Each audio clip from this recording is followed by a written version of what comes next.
All right, good morning, everybody. Today is Wednesday, November 9th. It is 9 a.m., and we are here for the Marion County Board of Commissioners weekly board session. We're in the Senator hearing room at 555 Court Street Northeast in Salem. And usually we would start right away with the Pledge of Allegiance, but we're going to do some things different this year and potentially going forward. And I'm very excited to say that we're going to have a special presentation of the colors from the VFW Marion County Post 661 Color Guard. Chief Petty Officer retired Carrie Wymetelic and Petty Officer Greg Trahoon. If you'd please rise and stand for a presentation of colors and stand by for the posting of the flag.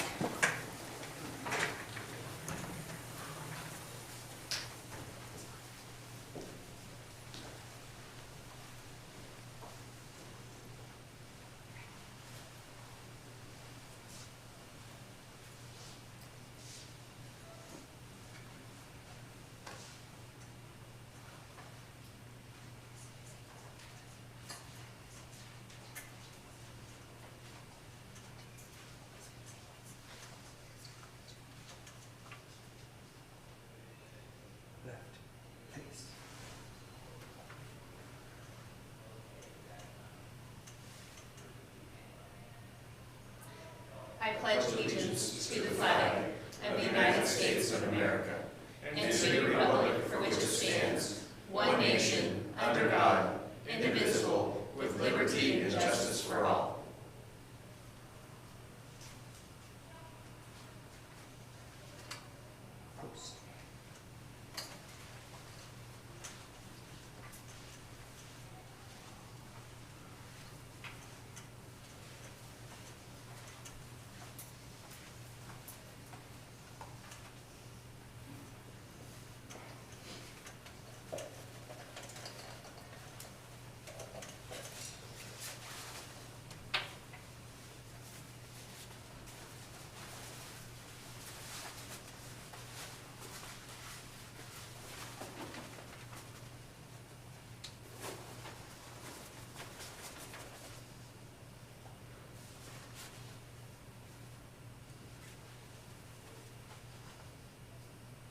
Present. Arms. Order. Arms.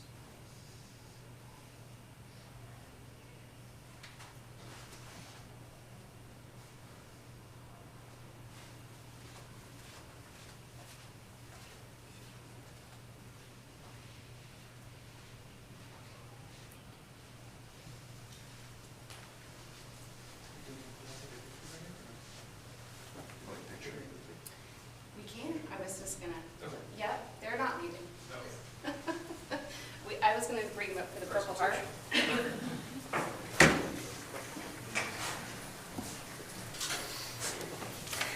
Thank you so much.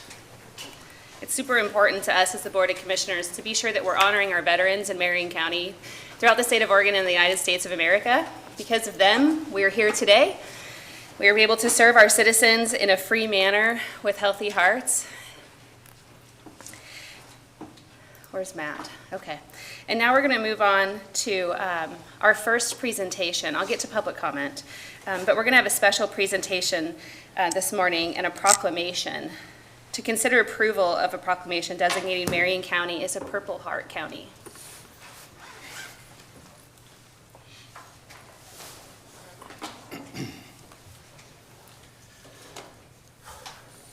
Good morning, Commissioners.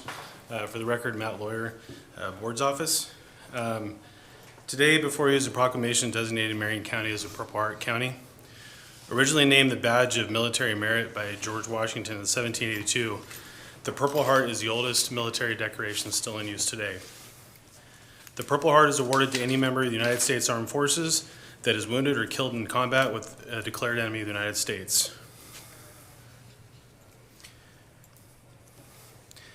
The proclamation before you today honors the sacrifice of those who have been awarded the Purple Heart. This sign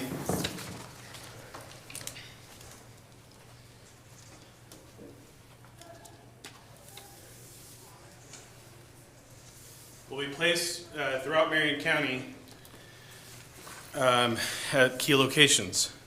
This sign represents the pride and respect Marion County has for those who have received this award and their families. This sign is a symbol of the people of Marion County returning home and those who visit Marion County, and shows that Marion County honors those who have sacrificed their body and their lives in the service of this nation. I respectfully request approval of this proclamation in honor of the Purple Heart recipients and their families today. And I just want to say thank you to Mark Hamill from the sign shop who created this beautiful sign, and John Hanen for helping get to this process. And we've got with us today Keith from the Order of the Purple Heart, and yeah, very, very happy to be here today. Thank you, Matt. Thanks for all the work on this. Would you please make a motion? I would be honored to do that, Madam Chair. Madam Chair, I'll move that we approve a proclamation designating Marion County as a Purple Heart County. I'll second the motion. A motion and a second. Is there any discussion? Well, Veterans Day is coming up, so this is appropriate for that. This is appropriate every day, isn't it? I don't think we recognize our veterans enough, especially those who have been killed or injured in the line of duty protecting our freedoms. So thank you, Matt, for doing all your work on this, and thank you, Commissioner Bethel, for taking the lead on this initiative. You're welcome. Mr. Cameron, would you like to? No. Okay, well, I have a motion and a second. Hearing none, all those in favor, please say aye. Aye. Aye. Aye, the motion passes. Commissioner Wills, would you begin the proclamation? I'll be happy to.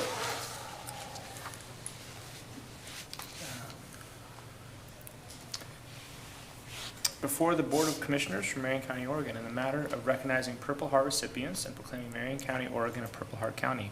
Proclamation. This matter came before the Marion County Board of Commissioners at its regularly scheduled public meeting on November 9th, 2022. Whereas Marion County supports service members and veterans and their families, and whereas the Purple Heart was initially created as the badge of military merit by George Washington in 1782 and is the oldest military decoration in present use, and Whereas the Purple Heart is specifically awarded to any member of the United States Armed Forces who was wounded or killed in combat with declared enemy of the United States. And whereas we should never forget the price of freedom, the courage and sacrifice of the service members and the veterans of Marion County who left their homes and families in service to our country, and those that paid the ultimate cost for our freedoms and the way of life. And whereas Marion County is honored to become a Purple Heart County, we acknowledge our service members and veterans, express our gratitude to the Military Order of the Purple Heart, and appreciate the sacrifices our Purple Heart recipients have made in defending our freedoms. Now therefore, the Marion County Board of Commissioners does hereby proclaim Marion County to be a Purple Heart County, and we encourage the citizens of Marion County to show their appreciation for the sacrifices that our Purple Heart recipients have made in defending our freedoms, and to show them the honor and support they have earned. Dated at Salem, Oregon, this 9th of November, 2022, Marion County Board of Commissioners. And we are going to take a photo with that sign. But before we do, I just want to talk a little bit about some folks that are in the audience today. So Marion County is proud to be the employer of many veterans. I have the privilege of working with Matt Lawyer every day. And it's surprising to me a little how emotional this is. Maybe it's the exhaustion of last night, or the number of stories that reel through my mind from my grandfather, who is a veteran. He just turned 95 earlier this year, and the version of his story are very lively and full of graphic images. But we also have Joe Miller here today, who is a member of the Board of Commissioners legal team, who is also a veteran. And together, the two of you have put your best foot and mind and hearts forward for the veterans of Marion County. Marion County also is the operator of the Veteran Service Office. Funding through the state comes to us, and these two gentlemen oversee those funds through the board's office, and are working on some other things that we'll hear about in a little bit. And in the back of the audience, we have Matt Spraggle, who's an Army veteran. I'm not sure. Okay, I have not met you yet, I don't think. And also a Public Works operator, and Hector Maldonado, Army. I just want to say thanks for taking time out of your day for coming down here to board session. I know this is probably a little out of your norm, and I'm going to value. So Yes, Matt. Madam Chair, and kind of all the emotion, I think Carl Lund wanted to talk a little bit more about the sign, and then I'd actually like to invite Keith up when it's appropriate. He's got something for the board as well. That's more than fine. I'm happy to do whatever we need to do, Matt. So Carl, do you want to come forward and speak?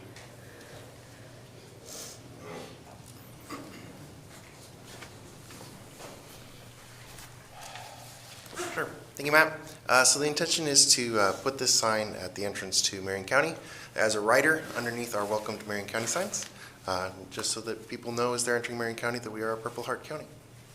Thanks, Carl. Thanks for your expeditious work on this. It was an idea that Polk County, actually, I stole it from them. And they performed this a few months ago, and I thought, you know, Marion County really is a very heart-forward county, and we want to do the same thing. And you guys really expedited this, so thank you. I have to forward that thank you on to Mike Carmel and his sign shop team. They're very excellent at what they do, and they regularly take requests quickly. Good, thank you. Yep. And who was the second person? Keith from the Order of the Purple Heart. Wonderful. Okay, thanks, Carl. If you just go ahead and go over to this microphone.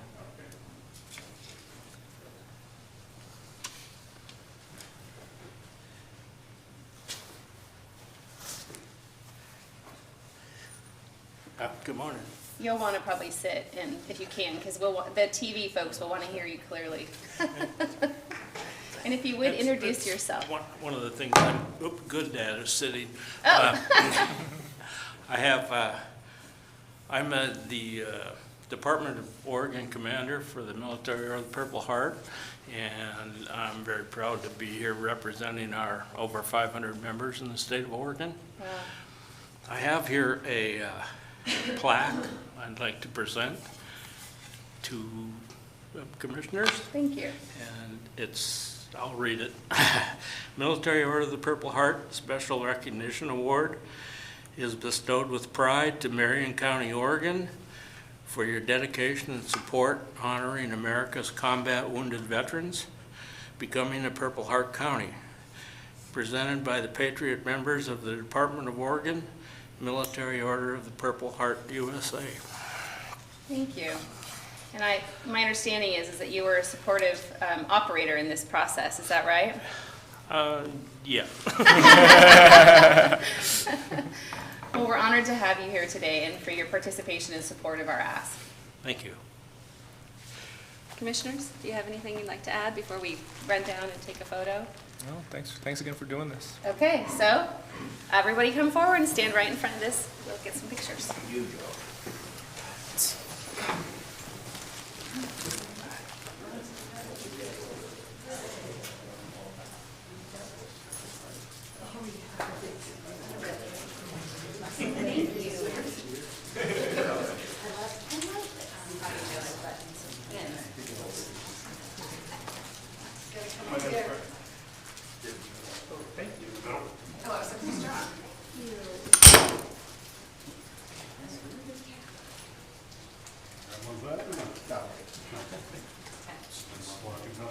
Oh, no, come on.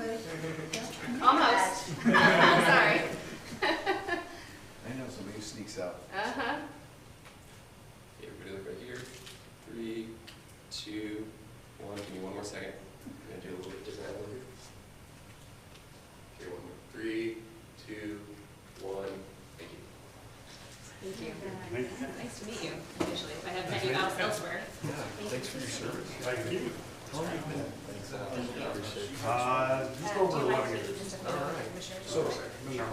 So you operate equipment? Yes, sir. So like with Chad? Yeah. Yeah. He's the one that stuck, he's the one that stuck a snowplow hole. I heard you did the whole shield. With a snowplow? Oh, that was probably been 45 years ago. I've never done no, but I We just. need to do a photo, Commissioner, really quick. And then we did, huh? We need to do a photo really quick. Sorry, guys. That's okay. Yeah. When we mount one of those signs, we need to go out and. Yeah. We have a spot where you take that. Perfect. 3, 2, 1. Thank you. Do you want us to look at you? We'd love to. Okay, thank you. Thank you. Thank you. Thank you. Yes. We should have planned ahead, Matt. Here. Put it up there, welcome to Marion County. Good. Yeah. Thank you. Thank you, guys. Probably just the board's office. Yeah.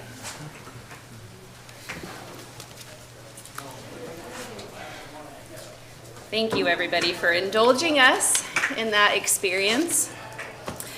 And I'm going just to pop back up to public comment and say we have none. I probably could have did that earlier, but I didn't actually look at the list. Sorry about that, Brenda. Probably makes it a little difficult to chase your minutes around. Okay, and then we have one more presentation by Matt Lawyer and John Hayden around the Marion County Veterans webpage. All right. Good morning again. For the record, Matt Lawyer, Board's Office. John Hannon, Board's Office. So in part of my other duties as assigned, I have the honor of being able to participate on the Association of Oregon Counties Veterans Committee. And I think one of the things that's great about that committee is every meeting we hear about some really good thing that the counties are doing for their veterans. And it got me kind of thinking. In Marion County, we have just over 19,000 veterans in Marion County. And while there are many veteran programs within Marion County, before today, the VSO was the only program or activity hosted on the Marion County website. And so we got to thinking about it, and we had a conversation with the board because in Marion County, veterans either had to sort of stumble upon services or activities or know about them and hear about them through word of mouth. ODVA, which is in Marion County, Oregon Department of Veterans ODVA, I'm losing my acronym here, I'm sorry. There's so many. There's So many acronyms. Yeah, it's an alphabet soup. They have some programs, but they're mostly statewide and or federal. And so with the board's permission, myself and John Haynen engaged with a few of our veterans here at Marion County. And what we've come up with is a really good start to a new webpage. And this webpage will be host for benefits, links to benefits, housing, assistance options and activities within Marion County, the state, but also nationally. This is going to be an ongoing project, and as we hear of new opportunities or events or activities, we'll bring it to the board and include it hopefully on the webpage moving forward. As you'll see when we get there, we still have the Veteran Service Office page on our website. It hasn't changed. We've just changed how to navigate to it a little bit. But one of the things that I felt was really important, in fact, I had kind of a brain blast at 5 o'clock this morning. There's something that happens with veterans that's really unfortunate, and that's the very high suicide rate. And so first thing this morning, I said, John, I don't know how we do it, but we got to get the Veterans Crisis information on the webpage. And so John, within 11 seconds, got it turned around and added on there. So I think it's a critical resource for veterans. There's a lot of demons coming back, and so very happy to get that included. Before John shows it, I just want to thank the board for encouraging this project. I think it's going to be very helpful and beneficial to our veterans in Marion County. I want to thank Navy veteran Brian Nicholas from Public Works, Coast Guard veteran Joe Miller from Legal, of course our PIO John Haynen, and Morgan LaFrance from IT for really just kind of jumping through this really quick and making a really, really nice website. So, John, let's see what we got. Before you jump into that, Matt, would you mind telling us what service you're a veteran of? Yeah, I was a petty officer first class United States Navy. Thank you. I also just want to commend Matt for his work on this. He really did an excellent job pulling everybody together, getting veterans from the county to come and give input, discuss what should be on this website, what resources there are. Launching into it, there are multiple ways to access this site. Oh, and also Morgan LaFrance did help a ton with this, and so I really want to give him the credit where it's due. There are multiple ways to access this site. What was really important to me is that when you go to our services, it's there. So we're used to have veterans, the VSO link. We now have veteran resources. You come to this page, and we have drop-down menus just so if you're looking for a specific type of resource, it's easier to find. Here is where you can still go to the VSO page that was there. It now lives under the umbrella of the Veterans Resource Site. But yeah, you have benefits information, housing information, assistance, and then also local activities, different groups that you can maybe engage with if you've come back and really want to, engage with your fellow veterans in the community. This is obviously a living site, can be updated all the time. You can always reach out to our office with other information that you think should be on the site. We're happy to update that accordingly. But that is the site as it is currently. And we'll also work to actively push it out and let people know that this resource is there. Awesome. I just had a thought it'd be fun to see if some of our employee veterans would like to send in maybe a photo of them in service. And we could create that thank you as a reel to show them maybe in a side-by-side of their current role today and their former role as whatever military position they held. So we can work with HR on seeing if we can recruit some fun things. There's this great gal named Kathy up there that likes to reach out and do some stuff. So I think we could figure it out. Oh, look at Kevin's face. Does that make you happy? I think we should absolutely do that. Well, thank you both. Commissioners, do you have any comments or questions or discussion you'd like to add? No, we worked this over pretty hard the other day, but I am also very grateful for your work on this, Matt and John. Thank you for making this happen. Yeah, thank you, Madam Chair. Just echo Commissioner Willis's comments of how fast and how great you put this together. It's pretty emotional, especially a day after an election where, where else? Where else does this happen? And the reason it happens is because of those, not only that we're honoring here, but Moquin, when he walks in, that just the public safety people, that another just everybody who helps keep us safe and allows us to live in a relatively free country. I say relatively. I noticed that. Yeah, compared to others. Yeah. I don't have a mask on today, so. That's right. Yeah. Let's hope we don't have to wear them again. Yeah, so thank you. Appreciate it. And Joe, thank you. It's great to have you here today. Thank you for everything you do, but, for what you have done too. Appreciate it. Thank you. Thanks to all of you. And I think, John, you told us before, and I apologize that I didn't memorize the whole presentation, but you're going to be working on an outreach campaign so that way the public knows that this is present and accessible, and encourage folks to help continue to make it live by adding resources as they come about. Is that right? That is correct. Great. Well, I look forward to seeing that come to fruition. Thank you both. All right, now we'll move on to consent calendar. Commissioner Willis, would you read that? Be happy to, Madam Chair. I move that we approve the consent agenda. Under Board of Commissioners, approve an order appointing Rhett Martin as the Compliance Officer and the Health Insurance Affordability and Accountability Act Privacy Officer for Marion County Health and Human Services, effective November 9th, 2022. Under Human Resources, approve the recommendation to adopt and establish the pay grade and the classification for County Operations Manager under Class Code number 192 and Chief Deputy District Attorney under Class Code 630. And update the classification and adjust upward the pay grade for Class Code 363 Business Services Director. Under Legal Counsel, accept the acknowledgement of the prescriptive easement regarding the Willow Lake Wastewater Treatment Plant and designate the Marion County Board of Commissioners Chair to sign. Under Public Works, schedule final consideration to adopt an administrative ordinance for November 30th, 2022, granting Zone Change Comprehensive Plan Amendment ZCCP, case number 22-001, Trung Dieppe and Alyssa Tew. I'll second the motion. We have a motion and a second. Is there any discussion? Hearing none, all those in favor, please say aye. Aye. Aye. Aye, the motion passes. And now we'll move on to our first of two action items under Human Resources, to consider approval of the contract for services with Brown & Brown of Oregon LLC, DBA Brown & Brown Northwest, in the amount of $323,106.11 to provide insurance, broker, and consulting services for Marion County's employee benefits beginning January 1st, 2023 through December 31st, 2025. Lori? All right. And not, okay, just Lori. I got my help back here. Yeah. Morning. Yeah. Morning, Commissioners. This is Lori Clemson with Human Resources.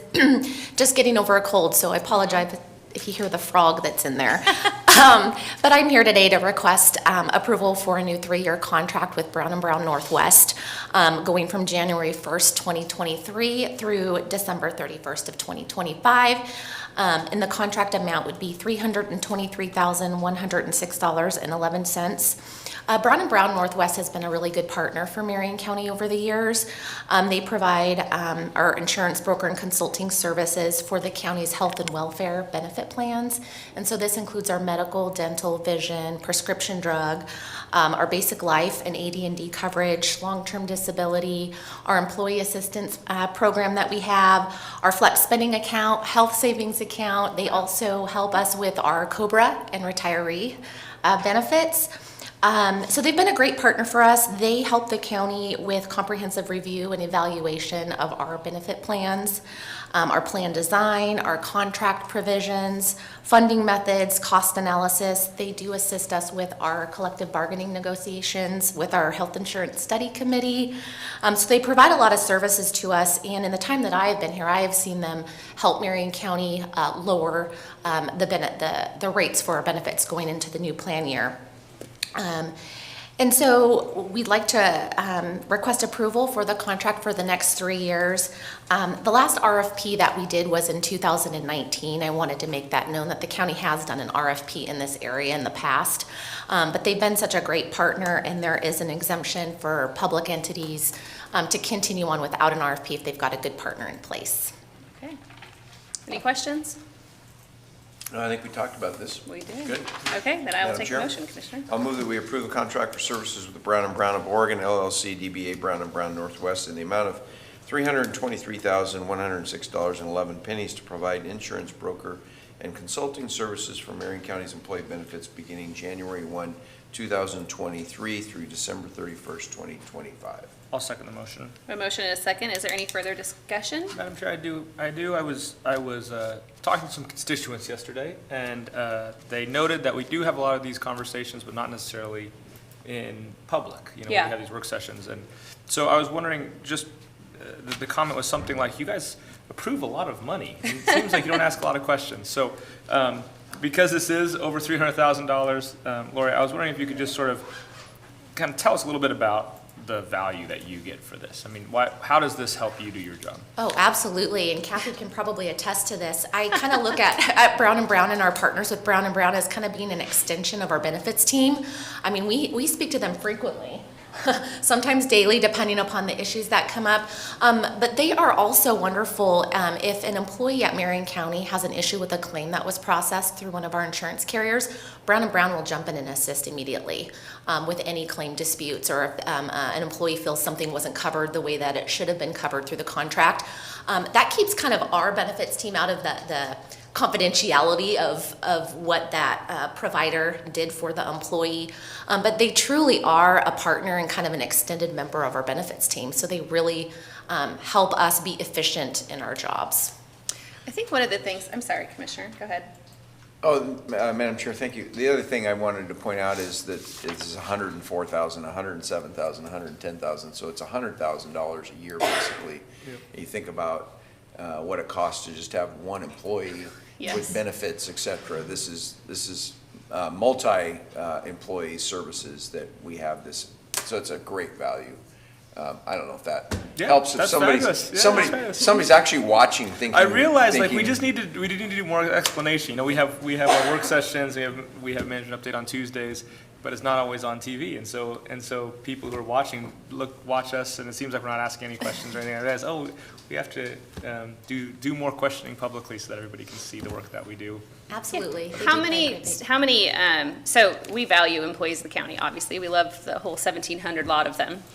But I think what's important for taxpayers and that citizen to understand is that while there's 2 of you here today, and you have a team of, 15 or so upstairs, what Brown & Brown is doing is saving taxpayer dollars by not having to multiply your team by double. We have 1,700-ish employees and 1 Kathy. Yeah. And I'm sure you do. So we have, 2 full-time employees of the county who kind of manage certain projects and tasks. But it's impossible for us to be frugal with our money and have multiple employees of the government because there's requirements of government pay. And so I'm very proud of the balance and the dance that we do to make sure we have available customer-oriented individuals as employees of the county to kind of interact with these services, but also equally be able to support a private business in our community that's employing many other employees to do this work at a cost savings that I don't know what it is, but I imagine that if it's 10 of you, it's a significant amount more. And as a taxpayer, I appreciate that my property taxes go to things that are very valued and very needed right here, but also that you kind of mind your business and let somebody else handle my problems, which is lovely. So thanks for that. Yeah, no problem. I also think, some of these services we couldn't really hire. Right. Like, it's like that they're not available Yep. for us to hire. So it's sort of like, this is the option. If we want these services, we have to hire a company that provides them. So. Yep, and we do. We want to take care of our employees. Absolutely. Well, thank you. Thank you so much. If there's no further discussion, then all those in favor, please say aye. Aye. Aye. Aye, the motion passes. Thanks for being here. Nice to Thank see you, you. Kathy. All right, now we're going to move on to our last item under action today for Public Works, to consider approval of the purchase order with Q's Inc. in the amount of $158,614 for the one-time purchase of a closed-circuit television pipe van for the visual inspection of the East Salem stormwater system. Matt, hi. Hello, good morning, Commissioners. So I'm here to discuss the purchase of the pipe camera van. And this pipe camera van is specifically tailored for stormwater and sewer pipe inspection. And so I'll go through that a little bit of the why and what the issues that we experience within East Salem. So East Salem is an unincorporated urbanized area consisting of over 30,000 people. The system has 11 miles of pretty large stormwater ditches, 82 miles of pipe, and over 2,000 catch basins. That's our stormwater. It's a pretty large urbanized stormwater system. Most of the system was built in the 1960s and 70s, which means that the system has been in place past the lifespan of all of these assets that we've installed at that period of time. So we have a lot of infrastructure that needs attention and inspection.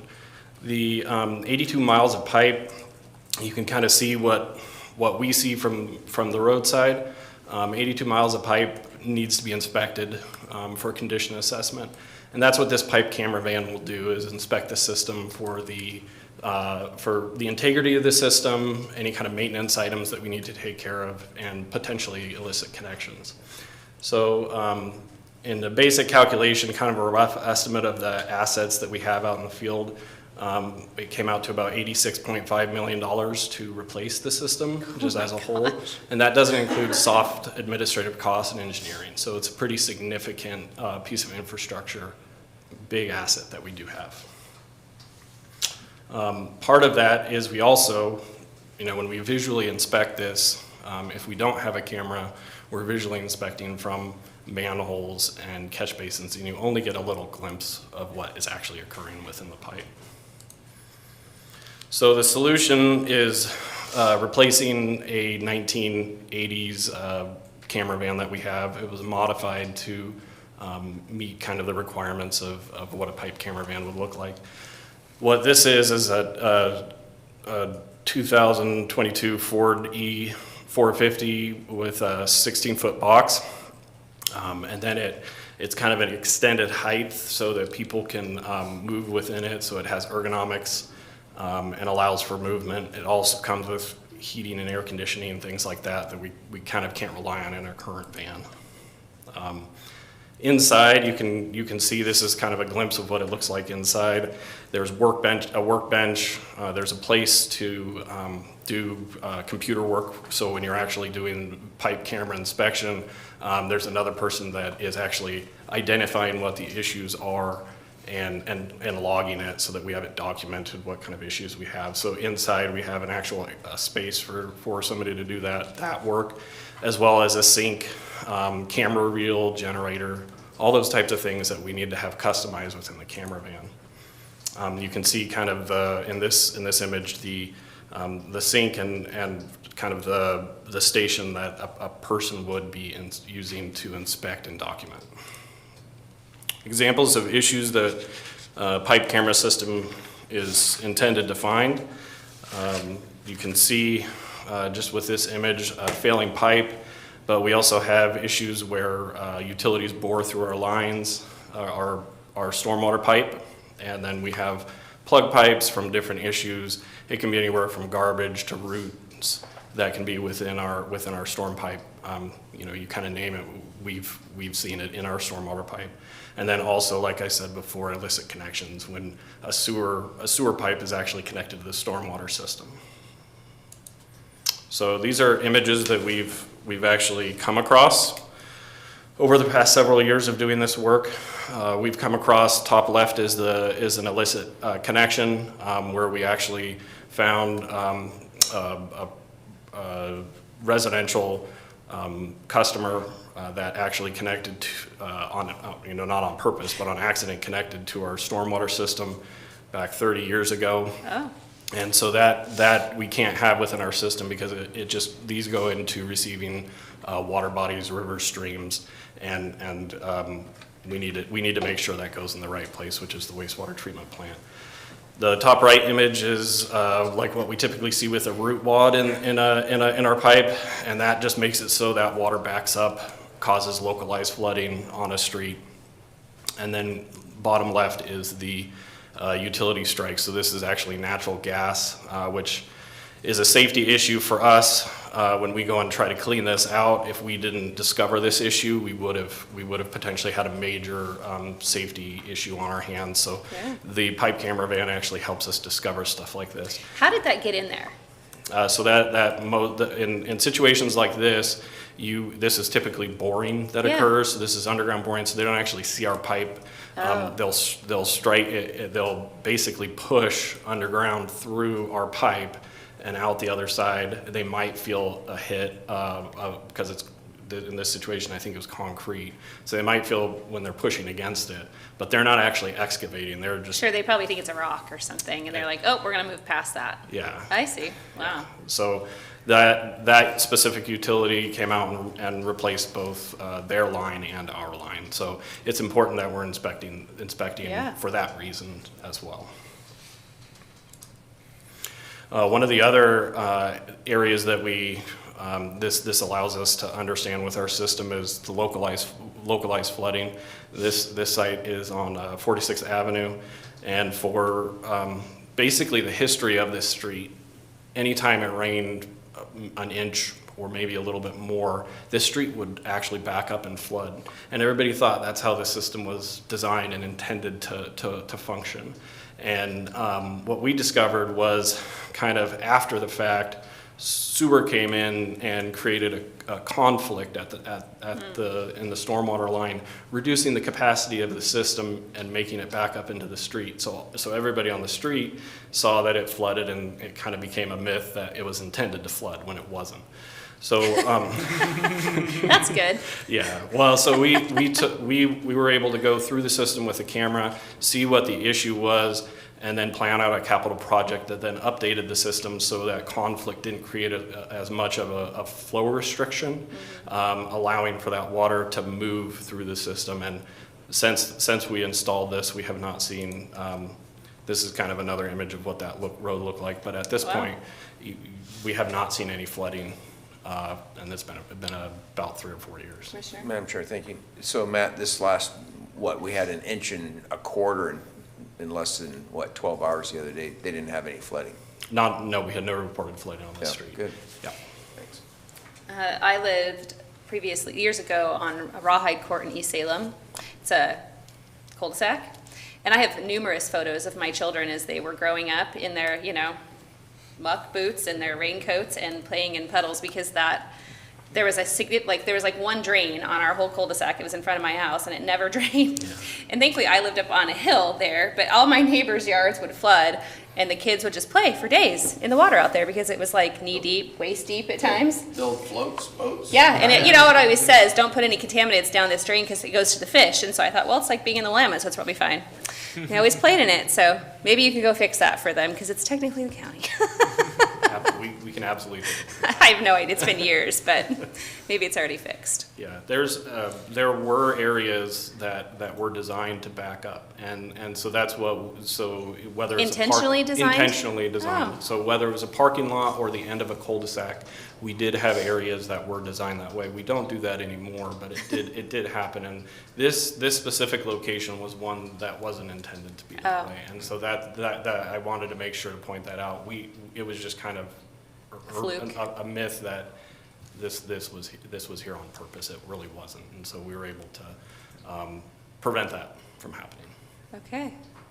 Would this system, is our system, do you, I think I know the answer to this.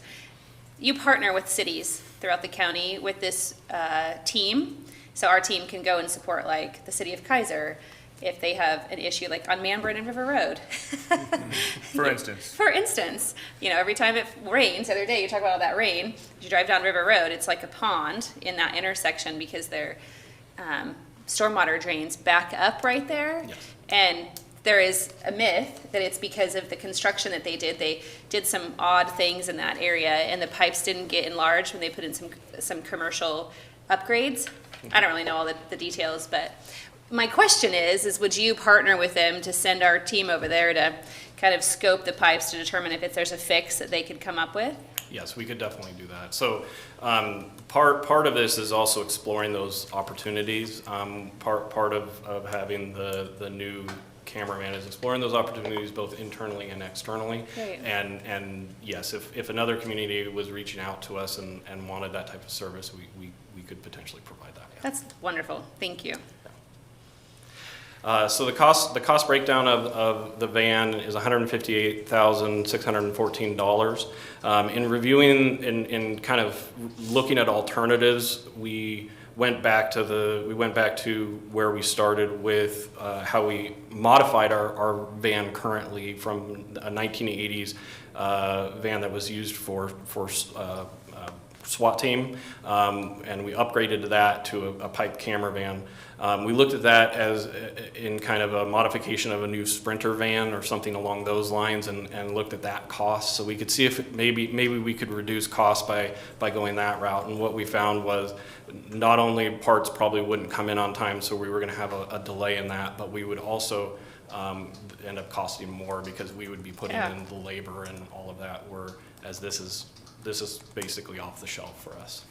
Well, it's just, my husband is a plumber, and I think, on the phone for this particular conversation with the board last week, and I was looking through the pictures, and I thought, oh my gosh, this is like the unicorn every plumber would want to have. This just arrives in your front yard, you know, tool, and you can go to work. Yeah. I think that's great, and I agree, I think you are saving money by not having to piecemeal it together, and it's just a unified system that somebody else's, ultimately, warranty is responsible for, which is even better. Correct, yeah. And Madam Chair, that was a question I wrote down earlier. I was going to wait till the end, but Matt, is this because you mentioned plumbers, this is about storm drains, but we have all these facilities that potentially may have pipes, et cetera, that need scoping. Would this be something that Public Works would actually kind of cross over with our facilities people and use when they needed it? So depending on what size of pipe, this usually a typical sewer pipe out of a building is somewhere 6 inches and below. This would not. It's too big. Our system is too big for that. But we do have on hand, and I'm not sure if facilities does a camera that can go below that as well. Okay. So there's potential for loaning out of that type of equipment because it's not as specialized as this. But Okay. yeah. Thank you. Great. Yeah. So staff would recommend the approval of the pipe camera van for $158,614. Okay, thank you. Commissioner Willis? I would be happy to make this motion. This is a lot cheaper than replacing $86 million worth of pipe. Yeah. Okay, I move that we approve the purchase order with Q's Incorporated in the amount of $158,614 for the one-time purchase of a closed-circuit television pipe van for the visual inspection of the East Salem stormwater system. I'll second the motion. We have a motion and a second. Is there any further discussion? Yeah, Madam Chair. Matt, I just want to say thank you. I know 8.5 years ago, probably my first week I got here, you were in my office. Do you remember this, you and I Dennis? absolutely remember. Oh, my God. Uh-oh, this must have been some meeting. Oh, yeah. And I said, bring on a writ, right? I mean, it was like, what, because this whole stormwater thing, I remember you were dealing with it, and the 8.5 years and where we're at today, and the progress that you've made, and yet not doing more, how do I want to say this? Doing what we need to do to fulfill our commitment and take care of our citizens, and it's a balancing act. So I really appreciate all the work that you've been doing on this. Thank you. Yeah. I want to echo that too, because I gave you a hard time with one of the things you came with before, but I know it wasn't your fault. So I just want you to know how much I appreciate your work. You navigated that maze very well. He remembers that first meeting with me. I'm sure he remembers that and the last meeting with Colin. I remember it. All right, well, if there's no further discussion, all those in favor, please say aye. Aye. Aye, the motion passes. Thanks, Matt, and tell your team thank you. Yeah. Okay, so that's the last item under action today. Is there anything else for the official record that commissioners would like to add today? I would like to add that we have had another successful peaceful election in America, and it's always a victory whenever we have a free and fair election in this country, and people voted, and we're going to find out how they voted in the next couple days. Yeah, I guess I don't know if I want to say about this, the changes that the legislature made. There's needs to be some fixes. And Yeah. I went up to the clerk's office today, or down to the clerk's office, whichever, it's up on the second floor, and had them show me the mail-in ballots. And they've got them separate, they come in and the mail brings them in this deal. And it's interesting how when you go through those, some of them are postmarked and some of them are not. How does that work? Like it comes in through a mailman, brings it in through our courier? Goes through a post, so you drop it in a mailbox. Let's Yeah. say there was one up there that was postmarked from Colorado, right? Absentee Yeah, voter, whatever. And it was stamped, it was hand stamped, and it was also run through a machine by the post office. Yeah. And you could tell it was stamped in Colorado someplace. There was others that are run through a machine, and it's just like a digital code that says it's done. But then we found one, I took a picture of it, that's in there that's not stamped at all. So I asked Brian, because I couldn't find Bill, and I said, so tell me about it if in the next 7 days, if a ballot shows up and it's not postmarked. He said, the legislation says we have to count that. That doesn't sound good to me. No, and so if let's say you and your husband put in ballots today, the day after the election, into the mailbox, yeah. and one of them got postmarked and one of them didn't, the one that was postmarked on the 9th, which is today, would not be counted. not be Because you didn't counted, get but it the by one election that's not postmarked would be counted. So I think they need to fix this is a piece of legislation that we need to go back and say, hey, look, if it's not postmarked, it doesn't count. Right. And that would force people to say, okay, if I'm gonna stand in line to get a hand stamp postmark on the night of the election, you would do that someplace where you couldn't find an actual ballot drop. But it doesn't make sense that we would allow one that's not canceled. Well, and you to be don't counted. you don't want a situation where people wait to find out the preliminary results, Yeah. and then go try to find some votes afterwards to win the election after it's over. That's not fair. you Yeah. know? So if it's possible that sort of thing could happen, we have to fix that. I'm not a conspiracy theory guy, but I saw a hole today in what could happen that is not positive, so. I'd really love for legal to look at that legislation and determine in a hurry Yeah. if the translation of that, the interpretation of that sure that we're in the looking- clerk's office is accurate before, we're gonna be counting a lot of ballots in the clerk's office over the next few days. So there's time for a legal opinion to be produced. So I think it's of the utmost importance that you would review that right away. Absolutely. That's a good point. Make sure that they're interpreting the legislation. Yeah, absolutely. Because the way they're interpreting it is that they have to count it if it's not. I don't know how that's legal. Yeah, that doesn't sound right. I mean, I've not read the legislation, long as it and I'm not comes in saying within Brian 7 is days, yeah. right or wrong. I'm just saying I find that to be difficult, that the legislative council who drafted the legislation at the legislature would be like, oh, let's just violate the actual rule all the way around. And, I mean, maybe they do. Maybe it doesn't matter. Yeah, let's look into that. Yeah. Well, thanks for bringing that up. Other than that, you know, we're here today and, Congratulations to the both contingent. of you.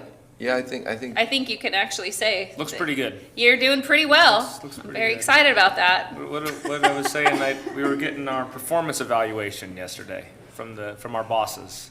Yeah. And they didn't fail us, Commissioner. I think you're not failing them more there accurately, we go. and therefore they're voting That's to pretty support good. you. So I think they always show up first, no matter what.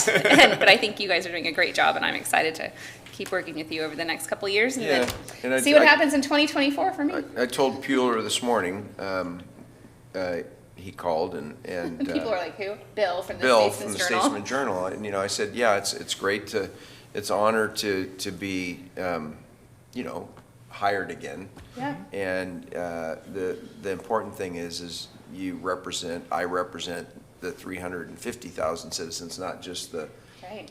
60% of the registered voters that voted for me. And we've got a lot of projects. He says, what are your priorities? I said, the same they were yesterday, Yeah. right? We had a work session on a sewer system that we're looking out into the 2027. All 4 years. All of our next Right. 4 years will be spent on that sewer project. You know, you got the Aurora Donald interchange, you got the, you know, Eland corridor, you've got the Cordon Road. I mean, you got these big, long-term projects that, fire recovery, you know. Behavioral health. You have a whole system to Yeah, fix I mean, there. there's just so much stuff that, but what I will say, and I'm glad we're taking a little bit of time, is I feel, and I hope our staff, because we have great leaders and we have great employees, I hope they are feeling like I'm feeling, like we're almost back to a little bit of a normalcy.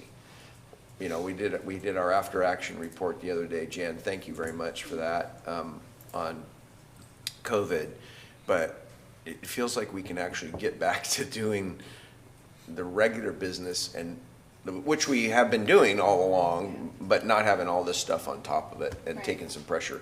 And hopefully people are getting a little bit of a breath of fresh air and saying, hey, it feels like we can, you know, Yeah. take some space. That's what I hope we continue to do. And, you know, no flooding, no ice storms. you know. Good job. Yeah. No fires. Right. We're done with all that. Yeah, let's take a break. We've Let's had do that some experience. boring We're done. work. Yeah. Let's do some boring Let's get work the for a little minute. North Fork Road done, right? Let's get stuff done. Yeah, all right. That's right. Thanks for Well, letting thank me you, ramble. commissioners. Yep. Last night was epic. I look forward to the next few days. And with that, meeting adjourned.